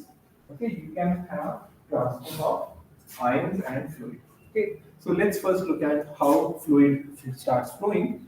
Okay, so if you apply a field, okay, along the left hand side, okay, these positive ions, okay, will drag the fluid towards the right, and it will appear like the walls of the channel are moving. Okay, so the fluid will start moving. This is called electroosmotic. So the idea is that you don't have a pump, you just have a capillary, you apply field and you will get fluid flow. So you get fluid flow without having any external pump. Okay, this is what you will observe if you take a capillary or microchannel, you apply, fill it with an electrolyte, apply field, you see there is fluid motion inside. Okay, this is called electroosmotic flow. Okay. Another phenomena that you see is electromigration. So the ions itself, so the electrolyte will have positive, negative ions. Okay, they also migrate under the effect of electric field, and typically for small ions, the velocity is proportional to the electric field, and the proportionality constant is called the electrophoretic. So to give you an idea of how much field we are applying, so typically fields would be tens of kilovolts per meter. On microfluidic devices, this is pretty easy to achieve. You can achieve higher fields because the length is small, so you can apply a higher voltage. Okay. So this is the order of electric field we are talking about. Okay, and the typical velocity of ions and even flow will be about 300 microns per second, 300 maximum millimeter per second. Okay, so that's the kind of field that we apply. So the typical mobility would be this d divided by e would be 30 into 10 to the power minus 9. Okay, in SI units, that's the typical mobility. Okay, positive ions will have positive mobility, negative ions will have negative mobility because they'll move in the opposite direction. Okay, so these are just the basics that we need to know. Okay. So now let me tell you what happens in IDP. Okay, and just some basics of how to get these charge gradients. Okay. So what we do is that, okay, we just do a simple experiment, and I just created a animation, okay, using very simple rules which explain like how this ions will behave in practice. Okay, this is not an exact simulation, but just a visual way of showing how things will work. But still, this is like a computer-based simulation. Okay, so what I do is that I take a capillary, okay, or a microchannel. I fill it with a leading electrolyte. Okay, because I'm using this term because I already introduced to. Okay, so I have this ionic species L minus, okay, filled in the channel, and there's a counter line to counter its charge because you have same amount of negative and positive charges everywhere. Okay, or in the left end of the capillary. So typically what we do is that you have a capillary, there is a reservoir on both ends. Okay, you fill one of the reservoirs with a solution where you have, let's say, an ion which I call T minus. It's an ion with low mobility. Okay, so for example, this could be uh, let's say L minus could be chloride ion and uh, T minus could be acetic. Okay? And there will be a common counter, which will be a basic species. Okay, so I choose these species such that the leading electrolyte ion, L ion, has higher mobility in magnitude. Okay, so negative species will have negative mobility, but here the absolute value is higher than the absolute value of mobility of the TEI. Okay? So now in this system, if I apply field towards the left hand side, what's going to happen? Okay? How will these ions behave? How the whole mixture will behave. So to do that, okay, I just did that at I take like at one for one time interval. What I do is that I take the small each particle. Let's say you imagine is an ion. Okay, let's say red is the Te ion. Okay, I say that in time delta t it moves by mu times e is the velocity times delta t, and this term is for some diffusion. Okay, random diffusion direction because you have motion and diffusion. Okay? And I do the same for these blue ions, which is the L minus. Okay. Okay. And then I do it again and again. Only thing is that this electric field will change based on the conductivity, which depends on the concentration. Okay. So what I have over here is that this is my initial condition. These are my Le ions. These are the Te ions. Okay. And these are diffused. Okay. Because diffusion is inevitable. So now if I apply electric field, see what's going to happen and observe what are the changes. Okay, that it is only for like visual description what changes will happen. Okay, so now I'm applying field towards the left. Oh, so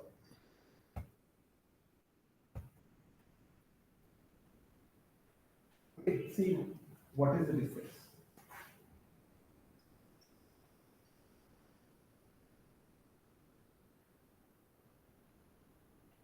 Okay, this is just a computer simulation, but what you see is, see what do you observe? I initially had a diffused interface. Okay, this diffused interface now becomes very sharp and starts propagating into the channel. Okay, somehow something is countering diffusion, and you are getting a sharp interface that is propagating. Okay, another thing that you see is that the initial Te concentration was low. It has changed. Okay, and this initial gradient has remained over here. Okay, between the initial TE zone and the adjusted TE zone. Okay, so this is the physics based, okay, that we are interested in. Okay, so you see what happened. Let me explain it again because that will help you visualize this ITP process. Okay, what we're doing is that these Le ions are displacing. Okay, because Le ions move fast. Okay, but they cannot create a gap between. You can't have a gap between Le and Te ions, so Te ions will catch up because the to catch up with these blue ions, the field has to be higher over here, so that field times mobility is equal to the field times mobility of Le. Okay, in the red and blue zone. Okay, that the speeds are the same, and the concentration adapts to a new value. This sharp interface propagates. Okay, why it propagates? Why is it sharp? Because as I said, if red ions, okay, they, let's say I kicked into this blue zone, they find themselves in a region where other ions are moving faster than air. If the blue ions diffuse into the red zone, they find themselves in a region where the red ions are slower than air. So it comes back to the original zone. So until the field is applied, okay, this interface remains sharp. Okay, provided the high mobility ion is in front and the low mobility ion is at the back. Okay, if it was the opposite, then if the blue ions would have just overtaken the red ions if I apply the field in the opposite direction, then you will not get a sharp. Okay, so that's all, visually, what ITP is all about. Okay, ITP is all about sharp interfaces and concentrations adapting to a new concentration, which is governed by the concentration of the leading electrolyte. Okay, so that's video I made because it really explains. Okay, so now recalling what we saw in the last lecture. Okay, we have how to use it for analytical purpose. Okay, this process. Okay, so we fill the channel with a leading electrolyte. Okay, with a fast ion. Okay, then a slow ion over here, and then we want to um, separate these species and pre-concentrate these species. So we choose Le and Te such that the mobility of Le ion is greater than all these ions that we want to focus, and the mobility of the Te ion is lower than all the ions we want to focus. Okay, and when we apply field, okay, you have these sharp interfaces. Okay, you forget about this. Okay, just look at this part. Okay, this is Le. Okay, one ion with high mobility, another ion with low mobility. Okay, it is just like this case. Okay, this is that interface. Okay, so okay, this part is one interface, then you have another interface, but it's diffuse. So you will have multiple interfaces. Okay, between high mobility and low mobility. So these will get ordered by the order of their mobility. So Le has higher mobility, S1 has lower than that, S2 has lower than that, and Te has the lowest mobility, and their concentrations are going to adapt, and the interfaces will remain sharp. Okay, so that's ITP is all about. I've shown you this image earlier. Okay, and as these zones migrate, you can detect these zones using various methods that I will discuss. Okay, later in this lecture. So those who are more, mathematically inclined would like to know that these sharp interfaces, mathematically, you can characterize as shock waves. Okay, shock waves you always hear in aerodynamics. There's a shock wave. Okay, at high speed flows. Okay, but then in mathematics we treat like any sharp interface, any interface that becomes sharp, okay, automatically we treat it as shock wave. For example, a traffic jam in mathematics, they treat it as a shock wave because why is it shock wave? Because okay, the cars in front are slow and you are moving fast, so you are going to stagnate, that interface becomes sharp. Similarly, these are also classified as shock waves if you look from a mathematical perspective. The idea is that these are self-sharpening in nature. Okay, as long as field is applied, they will be sharp. Okay, typically in microfluidics. Okay, typically the fields that I showed you tens of kilovolts per meter. Okay, these interfaces will be as sharp as tens of micrometers, 10 even 1 micrometer. Okay, so these are extremely sharp. Okay. Okay, so the benefit of these sharp interfaces is that once you have these purified zones that of analytes that are focused into these purified zones, they do not diffuse. Okay, why do we want to avoid diffusion? Because if these zones diffuse, like in capillary zone electrophoresis, then the concentration goes down. But here the concentration remains the same, and it depends upon the Le concentration. Okay, and some other parameters like mobility. So the point is that if you have sufficiently large amount of sample, okay, but at a very low concentration, and you do ITP, okay, that whole sample will get compressed into a very narrow zone, but its concentration will increase. Okay, so if you have a sample with let's say, species concentration is in micromolars, but your LE concentration is in millimolars, okay, you can have 1,000-fold enhancement in concentration. Okay, if you have picomolars, then again, it will always try to attain this plateau concentration, which is very high. So, if you have a fluorophore, for example, its concentration will increase and you will be able to detect it. Okay, if it is not directly detectable in the sample. Okay. Is that okay? So, in fact, you can have million-fold increase in concentration if you do the experiments properly. Because this final concentration, the order of magnitude will be the concentration of the leading electrolyte. Okay, so if you choose a leading electrolyte ion with 100 millimolar concentration, this will be maybe 80, 70, but similar order of magnitude. Okay. So why do we want to do ITP? Why not other processes? We want to do other electrophoresis processes also. ITP has its own benefits. So the benefit is that these interfaces are self-sharpening. Okay. So if you disturb them, they'll again regain that sharp interface. So for example, if you have a microfluidic system, okay, where typically we want to aim for a portable system, something like this, where there's a microfluidic chip, okay, and the chip will have turns in the channels and all. Okay, so if you do capillary zone electrophoresis in a chip which has a turn, okay, this is what's going to happen. Okay, these ions are all moving at the same speed. The ions near the turn will have to traverse smaller distance, so they'll move ahead. Okay, just like in race, in athletics, person close to the inner boundary will race ahead, and this will lag behind. So this whole zone is dispersed. Okay, you can rectify it using some modified geometry and all. Okay, but in ITP that doesn't happen. Okay? So in ITP, this is a zone of this is a snapshot of a fluorophore focused in ITP at different time instances. Okay, so you'll have some, momentary distortion where the electric field is non-uniform, but afterwards it will again regain its shape. Okay, so that's the benefit of ITP.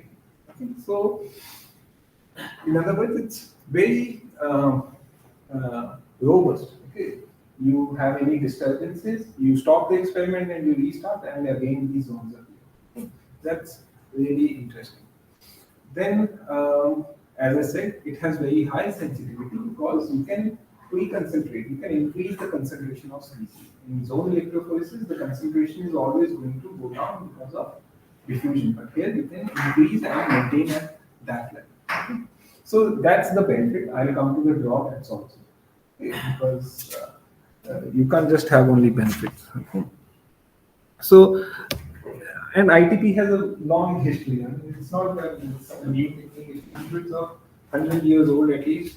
Okay, and in some form or the other, it was reported. Okay, but later on, this term was coined in 70s, and then there was progress. Okay, but then due to microfluidics, okay, there has been renewed interest in ITP because you can do various other things which were new things in microfluidics along with ITP. Some of them I'll try to illustrate in this lecture. Okay, so again, I'm going to the theory, but there are few things. Just take away messages. Okay, if you want to go into details, we can go into detail later on. Okay, or I can you can read the literature, but you just need to know, what are the essential elements of theory of ITP. Okay, so the point is that you have seen two things in ITP. One is that the concentration adapts to the concentration of LE. Okay, so the point is that, okay, once you fill this microchannel or the capillary with LE, okay, whatever concentrations you will see of other analytes and zones at the steady state will be governed by this initial concentration. It's like this system has some kind of a memory. Okay, that once you're filled with that LE, if this LE zone is displaced and a new zone and takes place, and the new zone takes that space which LE had initially taken. Okay, it will have some memory that okay, there was an LE of this concentration over here. Okay. It's you can describe it by a function called Kohlrausch regulating function. All you need to know is that here I'm trying to show the derivation, but all you need to know is that this sum over here, okay, the valence times concentration divided by mobility and sum over all of the species present at that location will always remain the same. Okay, so for example, if you consider this picture, okay, initially you just have at this point you had LE. Okay, so this sum is just governed by these two terms. One is for the LE ion and other is for the counter ion. Okay, okay, but then once at this point TE displaces the LE. Okay, this function is given by the TE concentration and the counter ion concentration. But okay, this sum is equal to this sum because of this Kohlrausch regulating function, which says that this function okay remains always constant at any point. Okay. So essentially, when we say that okay, no matter what concentration you have, it will always be equal to this sum. Okay, means that system has some memory. Okay. So if you solve and you have some other equations of electroneutrality that you have same amount of negative charges and positive charges.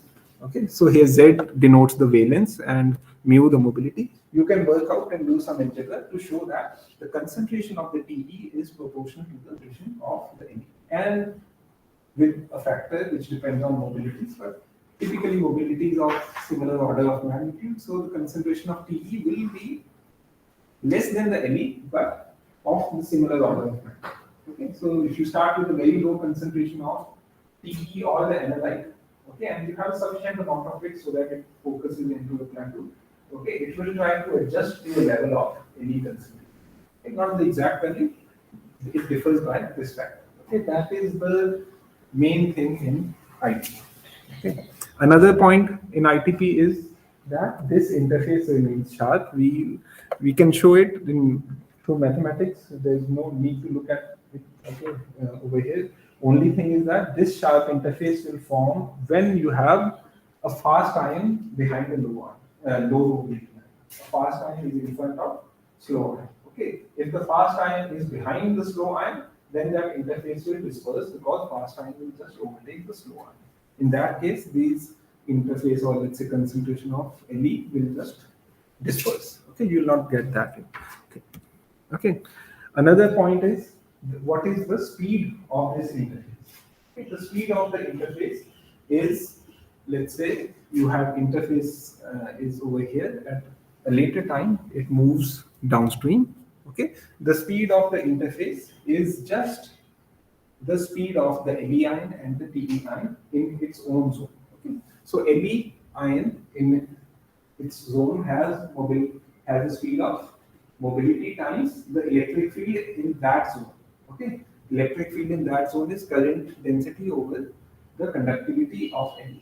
Okay, similarly, okay, this speed is equal to the speed of the TE ions. Okay,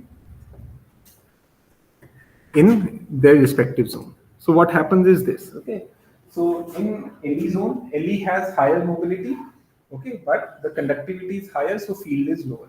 Okay, so mobility times electric field is, let's say, the speed of the interface. Okay, TE has lower mobility but higher electric field, and that electric field is just enough that the speed of TE ions in the TE zone is equal to speed of LE ions in the LE zone, so that all these ions move at the same speed. Okay, so that's why we call it isotachophoresis. Okay, so that was about, I mean, when we talk of mobility, right, and I was talking of mobility, we kind of assume that these ions are fully ionized. But these ions are not always fully ionized. So you have an acid, it can be in non-ionized state, it could dissociate into an ionized state. So then we don't think in terms of mobility, we think in terms of effective mobility. Okay? So what if I apply electric field? What if I apply electric field to this neutral species, will it move? No, because it doesn't have any charge. Okay, but this anion is going to move under the effect of electric field.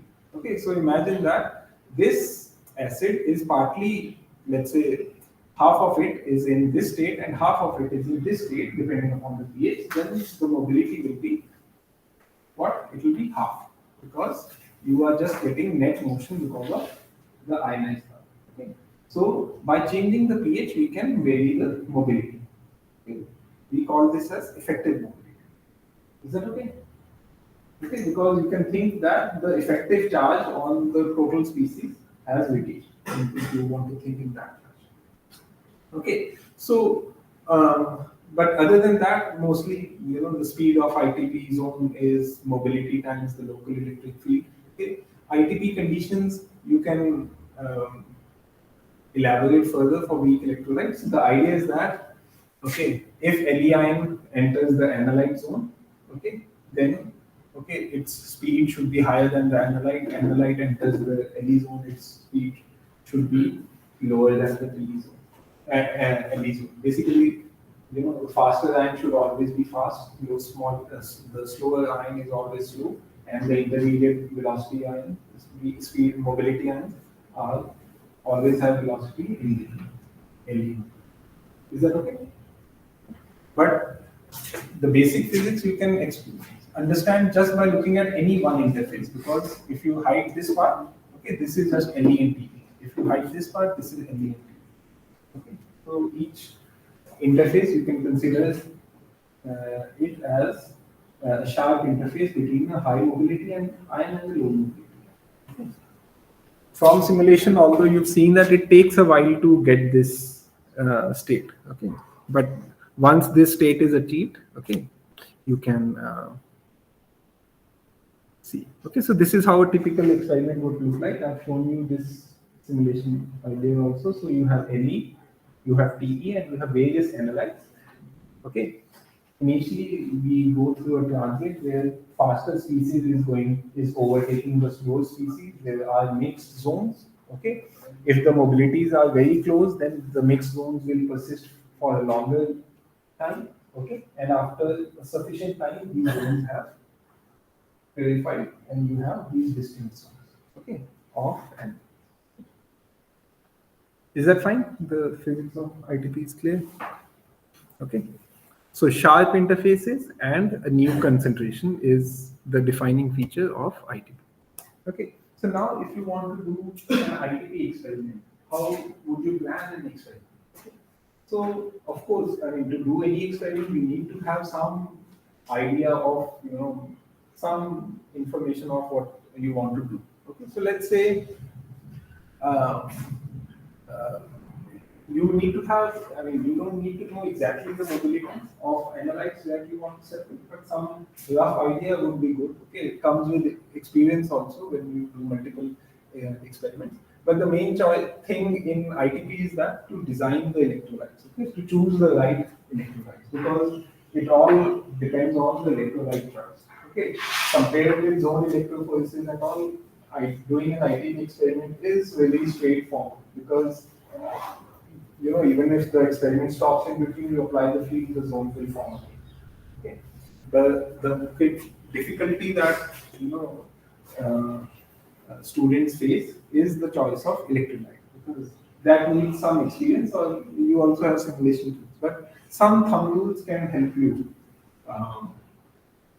in this choice of electrolytes. So of course we need to ensure that the system is well buffered, because due to electrolyte reactions, electrolytic reactions, and pH can change. We want that pH does not change, so we always want to work with buffers.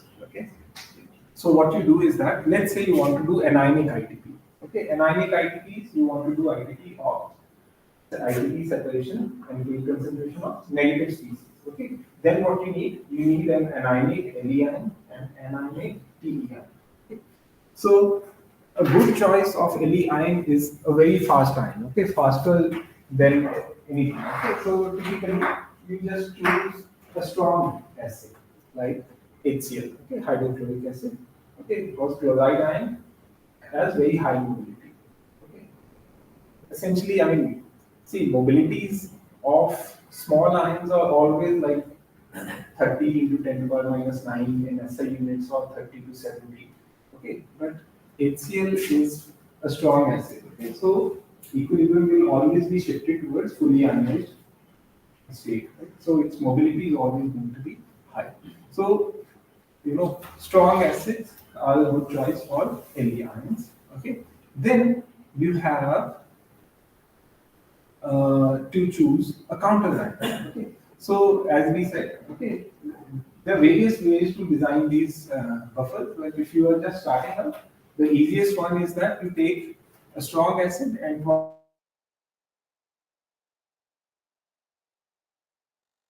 ions, you take a strong base as Fe ion and a weak acid, twice the concentration of weak acid as the counterreactant. You mix them and that becomes a Fe. Okay, so for example, if I take HCl, okay, let's say 10 millimolar HCl and 20 millimolar trace, okay, then my pH would be 8.1 of trace, and then you have good buffering capacity. Right? Then choice of TE. Okay, so my Le is sorted out. Okay, Le has very high mobility. Okay. Chloride ion has very high mobility. You can take other ions as well. Okay, other strong acids as well. Okay, TE I would prefer as a species which has very low effective mobility. Okay, so how do I get low effective mobility? I take a weak acid. Okay, with this pKa, which is more than the pKa of the base. Okay. In that case, okay, you will have that the Te ion will be very small amount of Te would be in the ionized state, so the effective mobility is going to be less. Okay, let me give you an example. Okay, in this caption, let's say I choose 100 millimolar HCl and 200 millimolars as a buffering counterland. Okay, these are the counterlands that I choose. Okay, let's just choose Tris, for example. Okay, so what TEs can I use? Okay, Tris has, or let's choose Bistris. Okay, Bistris has pKa of 6.4. Okay. So what options of TE I have? If I choose MES as PE, which has pK of 6.1, okay, the mobility is 80, the absolute value, okay, times 10 to the power minus 9. Okay, 10 to the power minus 9. Okay, okay. But then if I take TE with higher pKa, the mobility keeps on going down. Okay, so the idea is that you try to take a very weak acid as your TE, and its effective mobility is going to be less. Okay. Okay. So in this fashion, we have ensured that we have good buffer. Okay, we have high mobility LE, very low mobility TE, and then that we focus on.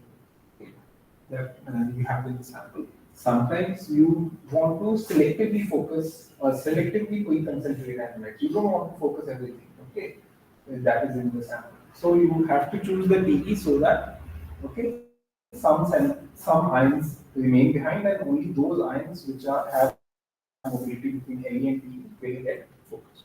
Similarly, you can do for cationic ITP also. So you can do ITP for positive ions and negative ions by choosing the corresponding Le and Te ions. Is that clear? Okay.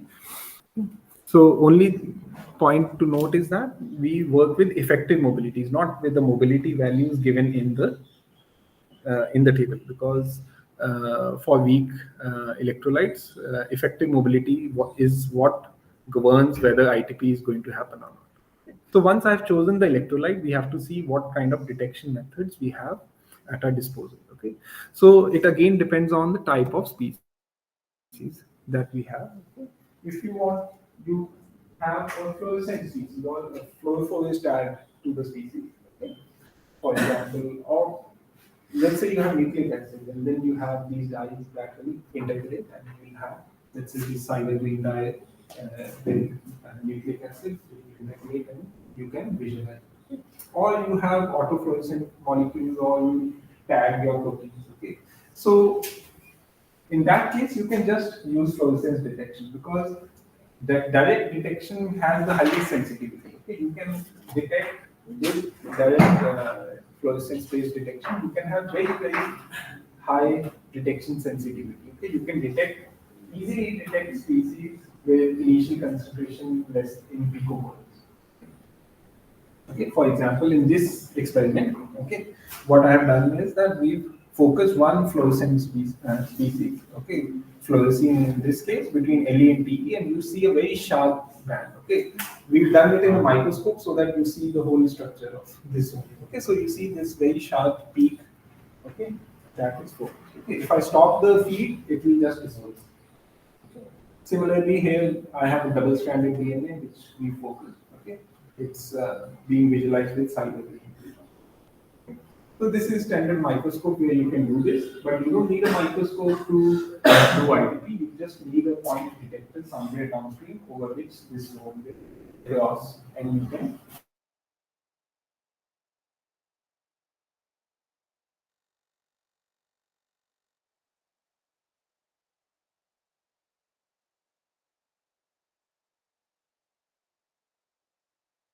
ways of detection in capillary electrophoresis. Those are obviously equally valid. Okay. ITP allows you to do something more. Okay. So what you do is that in ITP experiment, what you do, you put a fluorescent species which either has very high mobility or has very low mobility, so that it doesn't focus. Okay. Okay, so you can, if you have a species with very low mobility, or let's say the opposite charge, you put it in any, it will migrate to the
you.